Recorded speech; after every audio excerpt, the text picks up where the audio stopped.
Welcome back to Everyday English Pod, everybody. Today we're going to take a deep dive into people management. How do you do it effectively? What are the tricks of the trade? We've got a lot to cover, so let's get right to it. You got it. We've been sifting through tons of insightful conversations on employee engagement, motivation, building trust, you name it. There's a gold mine of practical advice here, and we're going to unpack it all. Sounds good to me.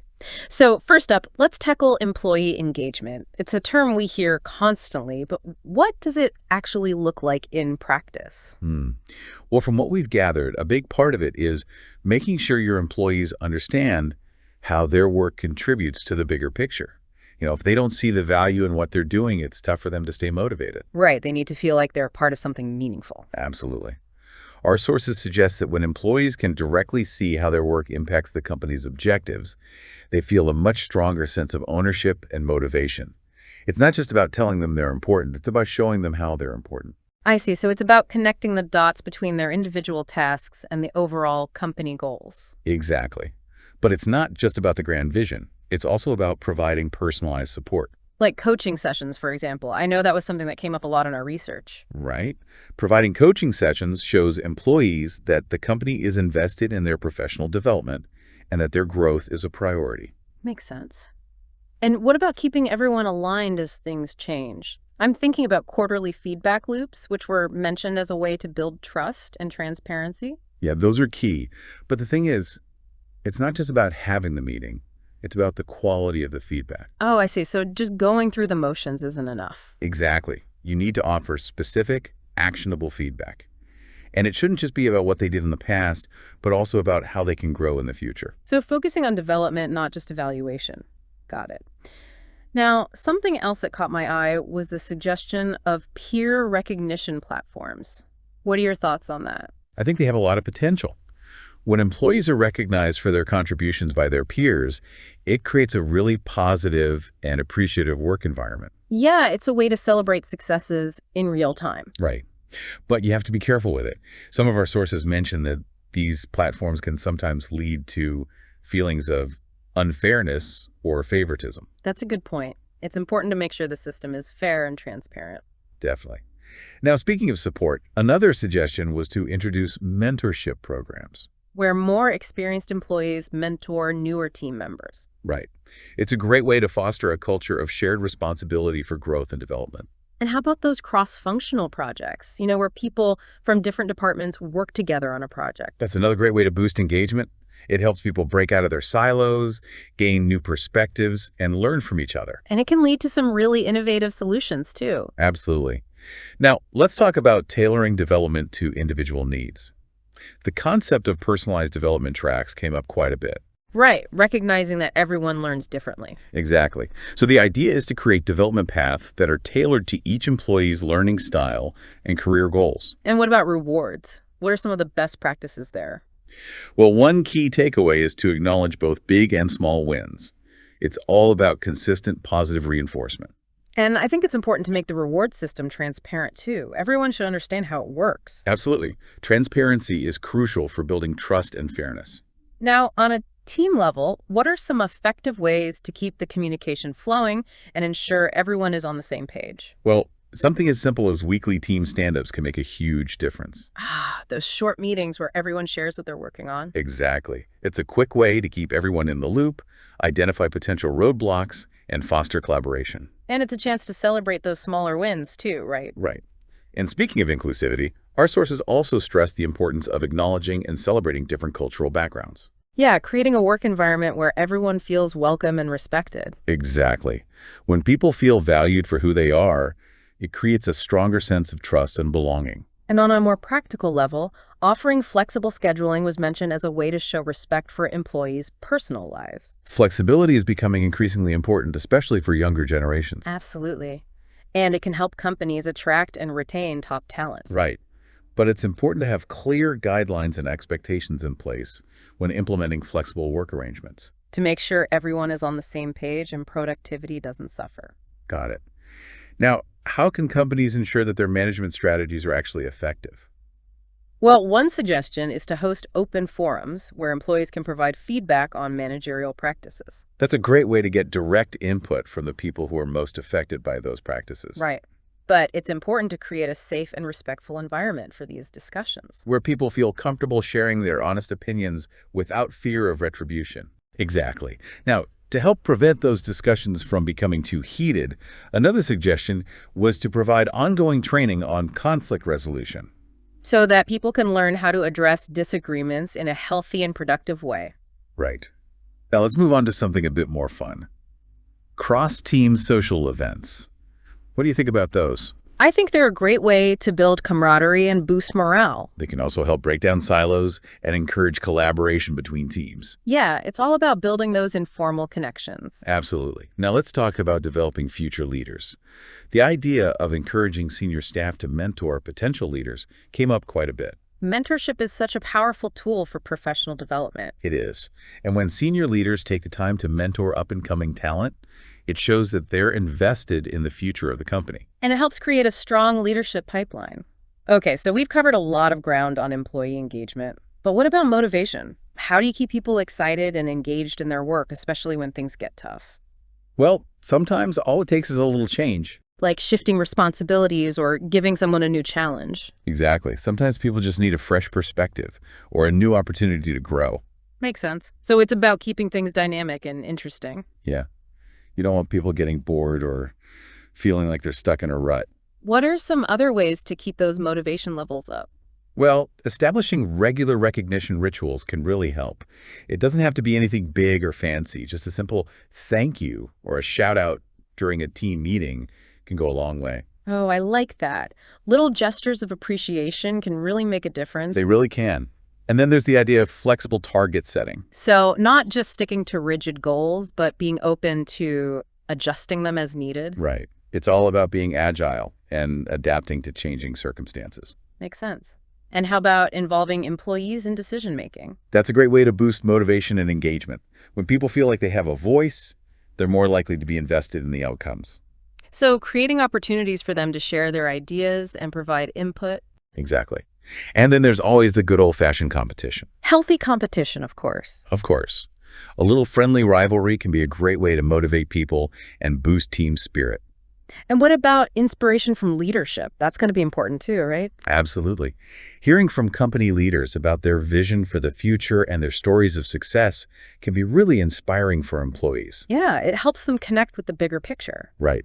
And then there's the idea of giving employees more autonomy and decision-making power. Empowering them to take ownership of their work. Exactly. When people feel trusted and empowered, they're more likely to be motivated and engaged. And it can lead to some really innovative solutions too. Definitely. Now, what about supporting newer employees? Providing them with the guidance and support they need to succeed. Exactly. One suggestion that came up was to create a formal mentorship program, pairing new hires with more experienced employees. That can make a huge difference in helping them feel welcomed and supported. It can, and then for those high potential employees, sending them to conferences or workshops can be a great way to provide them with additional learning and development opportunities. Yeah, it shows them that you're invested in their growth. It does. Now, how about team building? That's an important part of keeping people motivated too, right? Absolutely. Team building activities can help strengthen relationships, improve communication, and just generally create a more positive and enjoyable work environment. Right. But it's important to make sure the activities are actually engaging and enjoyable for everyone involved. No forced fun. No forced fun. Now, how do you know if all of these efforts are actually working? You need to measure it, right? Exactly. You need to track motivation levels regularly and be willing to adjust your approach as needed. So being flexible and responsive. Got it. Now let's talk about celebrating successes. Celebrating successes is crucial for maintaining motivation and morale. It shows people that their hard work is recognized and appreciated. So take the time to acknowledge and celebrate both big and small wins. Absolutely. Yeah. And make sure those celebrations are authentic and meaningful. Now, how about communication? How can companies improve the way they communicate with their employees? One key takeaway is to make it easier for employees to share their accomplishments and successes. So creating a culture of open communication and recognition. Exactly. And finally, strong leadership is essential for maintaining motivation. Leaders need to be visible, supportive, and inspiring. Leading by example and setting a positive tone. Exactly. Okay, let's move on to building trust. This seems fundamental, but where do you even begin? Our sources really emphasize that trust isn't something that just happens overnight. It takes consistent effort and a genuine commitment from leadership. Right, it has to be earned. It starts with clear, honest communication. And it's about being transparent with your employees about company decisions, even the tough ones. So no more hiding behind closed doors and hoping for the best. Nope. Transparency is key. But it's not just about what you say, it's about what you do. Leaders need to be consistent in their actions and follow through on their promises. So walking the walk, not just talking the talk. Exactly. And another key element is empathy. Being able to understand and relate to your employees' perspectives. Exactly. When leaders show empathy, it creates a much more supportive and trusting work environment. Okay, so those are some of the foundational principles. What about some more specific strategies for building trust? One suggestion that came up was to establish anonymous feedback channels. So giving employees a safe space to share their concerns without fear of retribution? Exactly. But it's important to actually act on that feedback. Otherwise, it just creates a sense of distrust. Like they're being heard but not listened to. Right. Now, another important strategy is to have regular one-on-one meetings with employees. To check in and see how they're doing. Right. But again, it's not just about having the meeting. It's about how you conduct yourself during that meeting. So actively listening, showing empathy, and really trying to understand their perspective. Exactly. And then there's the idea of encouraging peer mentorship. Where colleagues support and learn from each other. Right. This can help build trust and create a more collaborative work environment. And what about recognizing achievements? Recognizing achievements is important, but it's how you do it that matters. Publicly recognizing achievements can be a great way to build trust, but it has to be done fairly and transparently. So that everyone feels like they have an equal opportunity to be recognized. Exactly. Now let's talk about conflict resolution. Conflict is inevitable in any workplace, but it's important to have a plan for dealing with it constructively. So providing employees with training on conflict resolution. Right. And it's important for leaders to model positive conflict resolution behaviors. So staying calm, listening to all sides of the story, and working towards a mutually acceptable solution. Exactly. Now, what about keeping employees informed about company news and updates? Transparency is key here, right? Absolutely. When employees feel like they're in the loop, they're more likely to trust the company's leadership. And speaking of leadership, how can leaders create a more accessible and approachable environment? One suggestion was to adopt an open-door policy. So that employees feel comfortable approaching their leaders with questions or concerns. Right.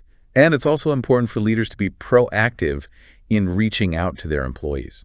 Checking in with them regularly, even if there's no specific issue to discuss. Exactly. Now let's talk about team building activities. Those can be a great way to build trust and camaraderie. They can. But again, it's important to make sure the activities are actually enjoyable and relevant to the team. And avoid that dreaded forced fun. Absolutely. Yeah. Now, what about following through on promises? That's got to be crucial for building trust. It is. When leaders make promises and then don't deliver, it erodes trust quickly. So be reliable and follow through on your commitment. Exactly.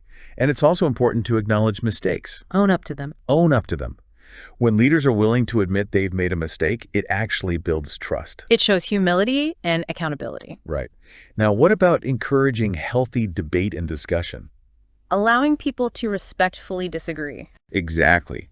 When people feel like they can voice their opinions without fear of reprisal, it creates a more trusting and collaborative work environment. And it can lead to better decision-making, too. Definitely. Now, let's talk about communicating policy changes. Keeping employees informed about what's going on. Right. When policy changes are communicated clearly and transparently, it helps to build trust and prevent confusion. So no more surprise announcements. No more surprise announcements. And finally, our sources emphasize the importance of highlighting integrity as a core value. Leading by example and setting a high ethical standard. Exactly.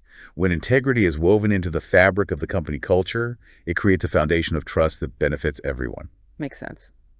Now let's shift gears and talk about developing leaders within the organization. Our sources had a lot to say about enhancing supervisory techniques and leadership insights. It all comes back to continuous improvement, right? Right. You can always learn and grow as a leader, no matter how experienced you are. So what are some specific ways that companies can help their leaders develop their skills? Well, specialized workshops and training programs are always a good option. Focusing on specific areas like communication, conflict resolution, or emotional intelligence. Exactly.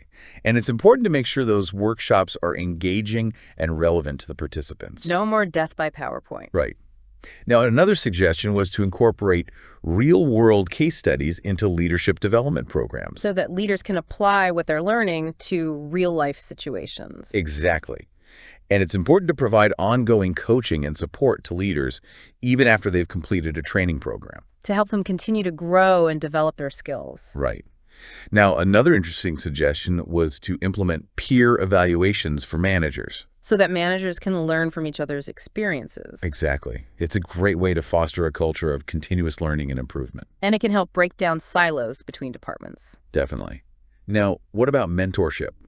Having more experienced leaders mentor those who are earlier in their careers. Exactly. Yeah. That can be a really valuable way to develop leadership skills and accelerate professional growth. And it can help to create a strong leadership pipeline within the organization. Absolutely.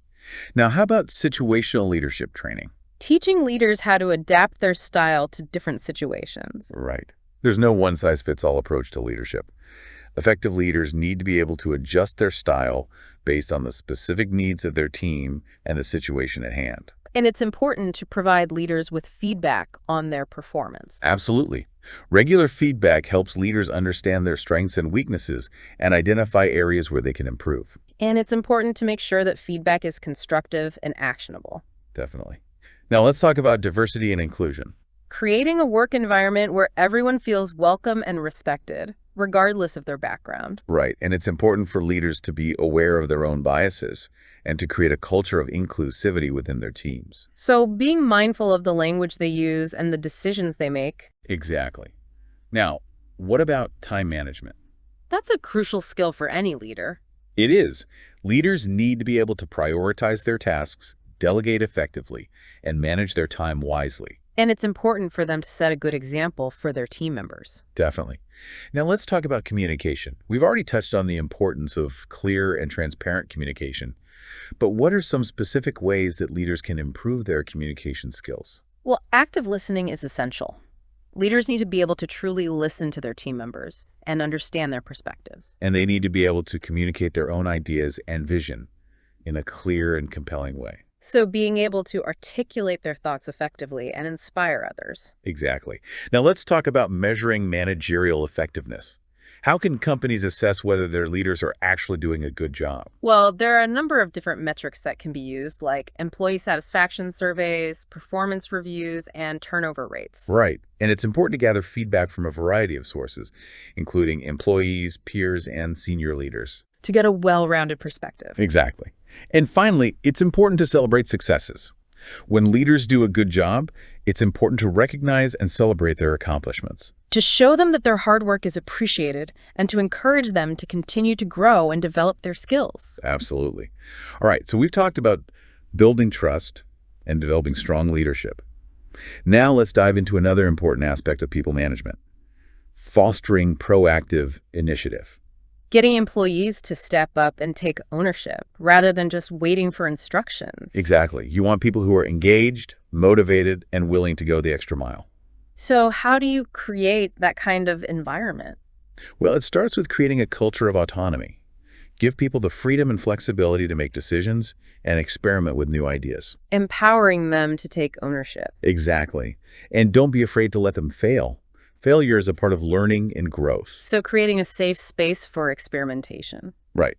And it's important to provide people with the resources and support they need to succeed. Giving them the tools and training they need to develop their skills and take on new challenges. Exactly. Now, how about recognizing and rewarding initiative? Making sure people feel appreciated when they step up and go above and beyond. Right. That's really important.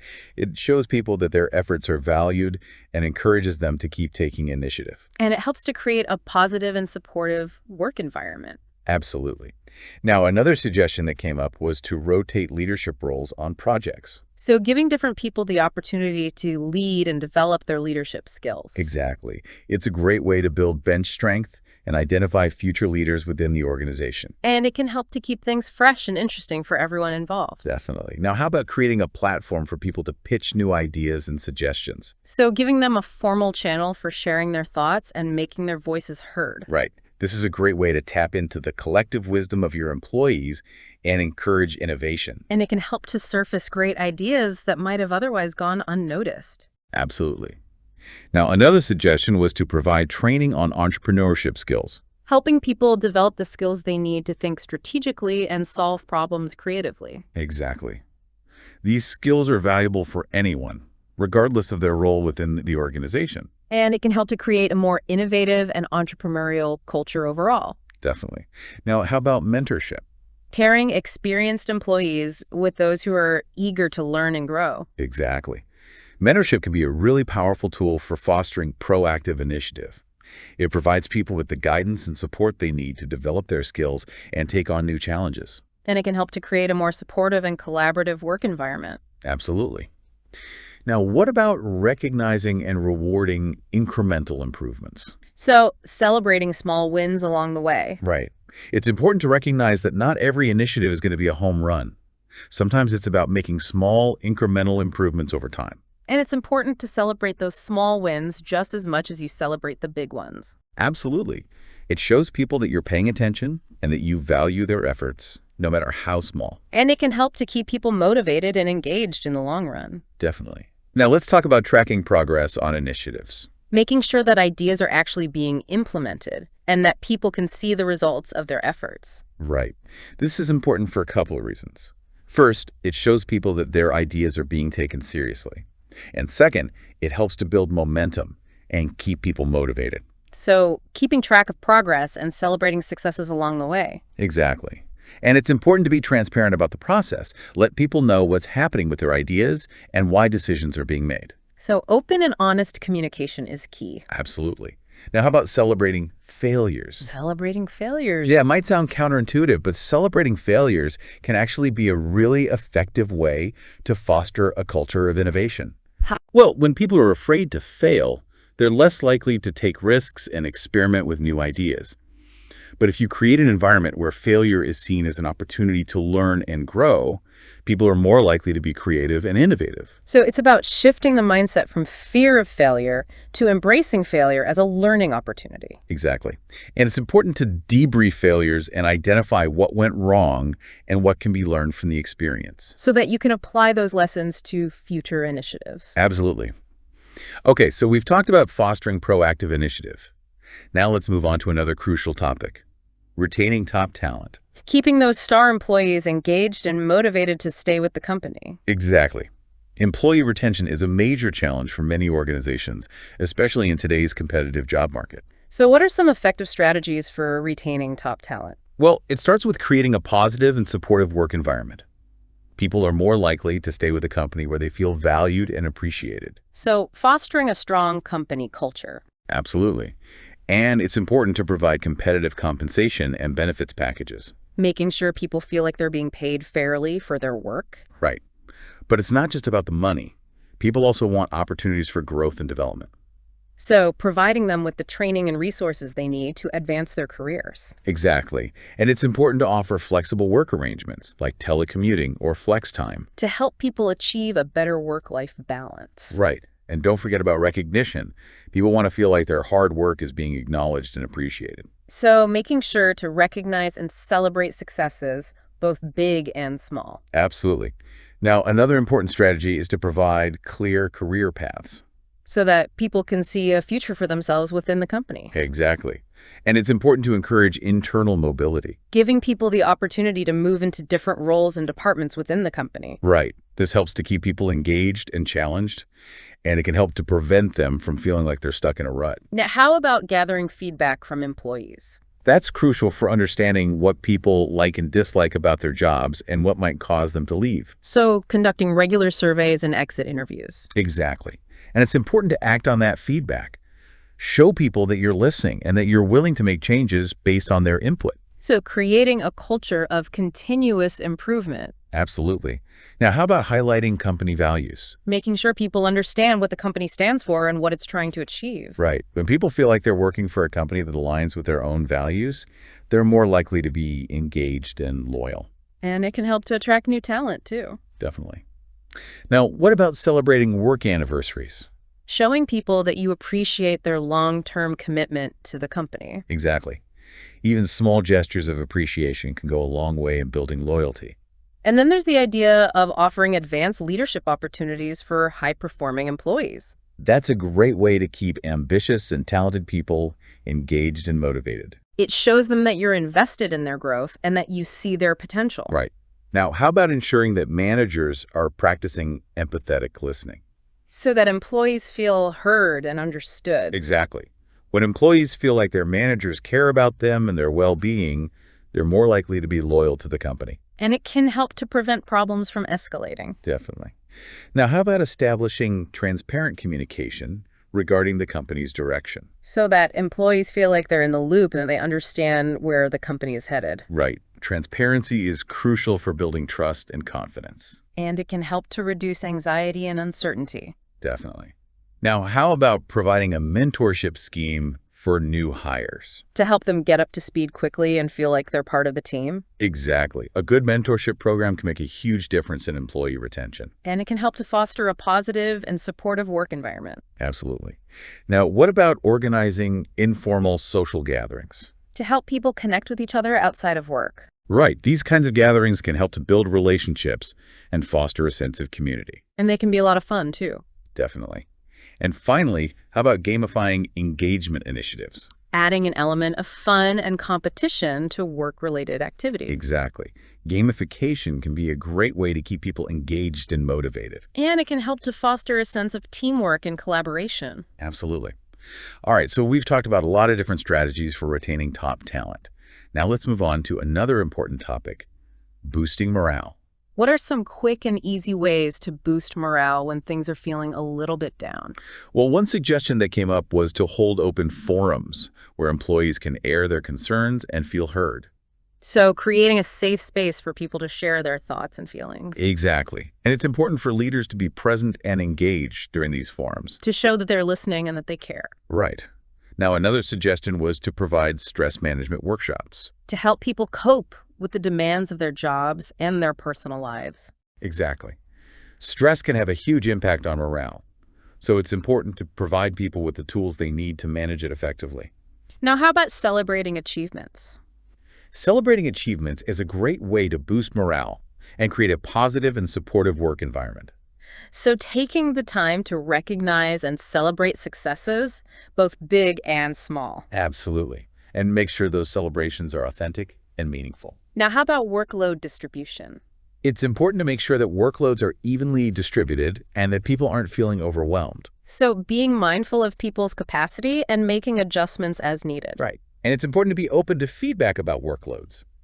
If people are feeling overloaded, they need to feel comfortable speaking up. Now, how about break schedules? Giving people the flexibility to take breaks when they need them can help to reduce stress and improve morale. So being flexible and accommodating to people's individual needs. Exactly. Now, how about wellness events? Like chair massages or yoga classes? Right.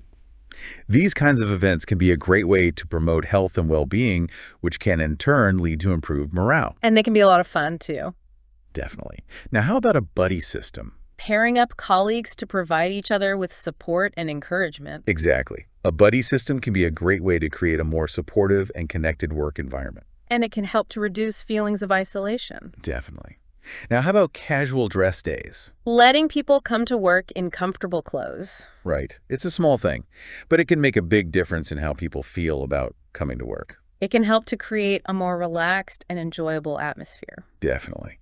Now, how about creative activities? Like team building exercises or art projects. Right. These kinds of activities can be a great way to boost morale and foster creativity. And they can help to break up the monotony of the workday. Definitely. Now, how about public appreciation from managers? Recognizing and thanking employees for their hard work. Right. Public appreciation is a powerful way to boost morale and show people that their contributions are valued. And it can be as simple as a quick shout out during a team meeting. Absolutely. Now, how about daily huddles? Short meetings where everyone shares what they're working on. Right. Daily huddles can be a great way to keep everyone informed and on track. And they can be a good opportunity to share positive news or celebrate successes. Absolutely. Now, how about office amenities? Like comfortable chairs or free